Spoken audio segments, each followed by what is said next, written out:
semua, hari ini kami akan membentangkan soalan juga untuk berdasarkan artikel perkembangan dan peranan mogok Indonesia.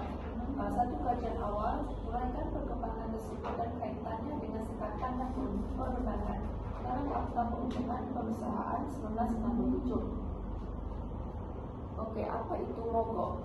Mogok merupakan merujuk kepada tindakan yang dilakukan secara berkumpulan, bukannya individu. Pekerja secara bersama-sama menghentikan pejabat sementara waktu sebagai satu bentuk tekanan terhadap majikan. Biasanya, tuntutan ini berkaitan dengan isu asas seperti gaji, waktu bekerja, kebajikan dan keselamatan pekerja. Tujuan utama mogok bukan semata-mata untuk berhenti kerja, tetapi sebagai satu alat tekanan strategik dalam perundingan kolektif. Pekerja secara individu mempunyai kuasa yang terhad, namun melalui persatuan dan tindakan kolektif, mereka dapat mengimbangi kuasa majikan. Hal ini juga disokong oleh kajian yang menyatakan mogok ini merupakan satu ultimate weapon pekerja kerana ia boleh menghentikan operasi dan pengeluaran, seterusnya memaksa majikan untuk melebih. Mogok boleh dibahagikan kepada dua bentuk utama, iaitu pertama mogok primer yang berlaku secara langsung antara pekerja dan majikan. Contohnya mogok kilang atau mogok sektor perkhidmatan. Kedua, mogok sekunder guna melibatkan pihak ketiga seperti sokongan kesatuan lain bagi meningkatkan tekanan. Dan akhir sekali, mogok ini bukan satu-satunya bentuk konflik industri. Ia juga satu manifestasi yang paling berkendara kerana bersifat terbuka dan kolektif. Konflik industri juga boleh muncul dalam bentuk lain seperti piket, kerja belahan, Goslow, ketidakhadiran pekerja, sabotaj dan kadang keluar masuk kerja yang tinggi. Justru itu, mogok merupakan satu bentuk tindakan industri yang penting dalam perhubungan perusahaan yang digunakan oleh pekerja untuk mempertahankan hak dan kepentingan mereka apabila saluran perundingan biasanya gagal. Dan seterusnya.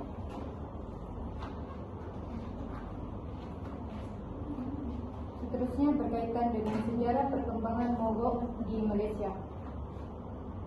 Sejarah perkembangan mogok sebagai satu bentuk tindakan industri di Malaysia berkembang seiring dengan perkembangan perusahaan perladangan, perrombongan dan sektor perkhidmatan di bawah pentadbiran kerajaan British.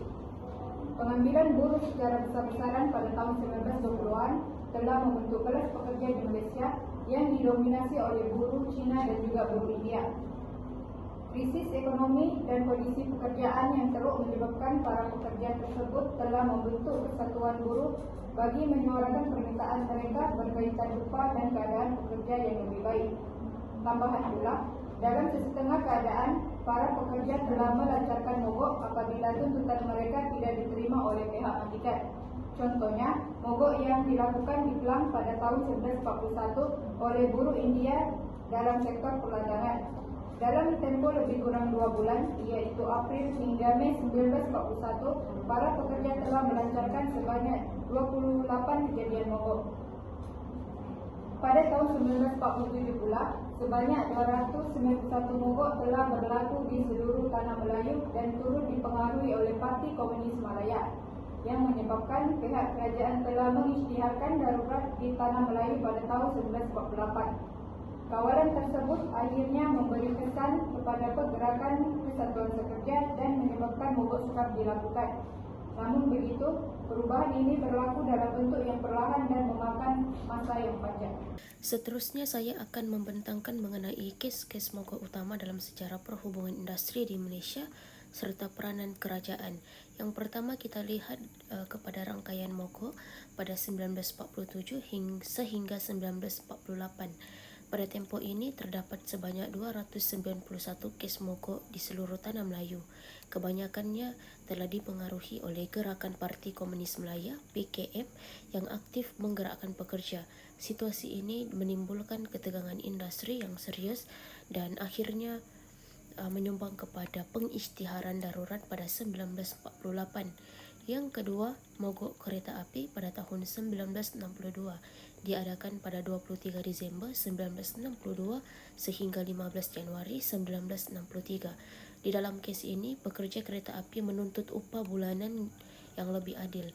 Mogok ini telah dipimpin oleh kesatuan seperti RAM yaitu Railwaymen Union of Malaya dan turut disokong oleh MTUC, yaitu Malayan Trade Union Council. Hasil daripada tindakan kolektif, pekerja kereta api akhirnya diiktiraf sebagai pekerja awam dan satu kejayaan penting dalam sejarah Kesatuan Sekerja. Yang ketiga, mogok emas pada tahun 1979. Mogok ini dijalankan melalui tindakan walk to rule dan menolak untuk bekerja lebih masa dengan tujuan untuk menekan pihak pengurusan agar menerima tuntutan mereka dalam rundingan yang dijalankan. Seramai 23 aktivitas Kesatuan Sekerja telah ditahan di bawah ISA, yaitu International Security Act, dan ramai pekerja telah digantung atau dipecat.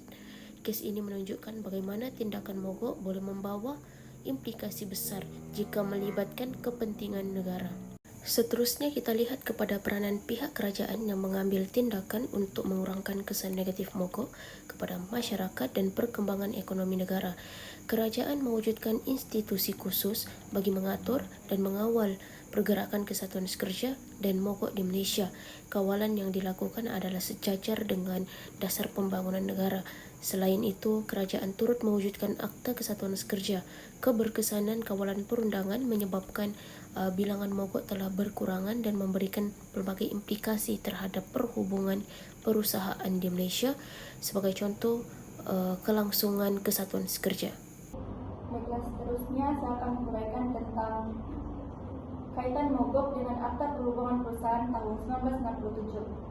Akta ini diperkenalkan pada 1967 untuk mengawal mogok pasca kemerdekaan sejajar dengan pembangunan perindustrian. Manakala sekatan ini pula adalah termasuk prosedur ketat seperti merujuk ke menteri, larang mogok tanpa proses, dan wujud institusi seperti Jabatan Perhubungan Perusahaan. Ini telah mengurangkan mogok drastik dari 1960-an, mengubah pertikaian ke bentuk individu seperti pembuangan kerja. Implikasinya telah membataskan Kesatuan Sekerja tetapi dapat mencapai harmoni perusahaan untuk ekonomi. Yang terakhir, implikasi, perdebatan dan kesimpulan berkaitan pelaksanaan mogok dalam sistem hubungan industri di Malaysia. Dari sudut implikasi, pengenalan Akta Perhubungan Perusahaan 1967 telah memberikan kesan yang ketara terhadap amalan mogok. Akta ini berfungsi untuk mengurangkan mogok melalui prosedur perundangan yang ketat seperti keperluan rundingan dan campur tangan pihak berkuasa sebelum sesuatu mogok boleh dijalankan. Akibatnya, konflik industri lebih banyak diselesaikan melalui saluran rasmi dan berinstitusi. Walau bagaimanapun, kawalan ini turut menyebabkan peranan Kesatuan Sekerja semakin terhad. Mogok yang sebelum ini menjadi alat utama perjuangan kolektif pekerja kini kurang digunakan. Sebaliknya, konflik industri cenderung beralih kepada pertikaian secara individu seperti aduan pekerja kepada Jabatan Tenaga Kerja atau Mahkamah Perusahaan. Seterusnya, dari aspek perdebatan pula, timbul persoalan sama ada pengurangan mogok benar-benar mencerminkan keharmonian di tempat kerja. Sesetengah pihak berpendapat juga bahawa ketiadaan mogok tidak semestinya bermaksud hubungan majikan dan pekerja adalah baik. Hal ini kerana pekerja mungkin tidak melakukan mogok disebabkan oleh sekatan undang-undang, bukannya kerana mereka berpuas hati dengan keadaan kerja. Secara keseluruhannya, mogok masih relevan dalam sistem hubungan industri di Malaysia, namun pelaksanaannya kini berada di bawah kawalan yang ketat. Konflik industri masih lagi wujud tetapi dalam bentuk yang lebih terkawal dan bersifat individualistik selaras dengan perkembangan perundangan dan pengurusan industri moden.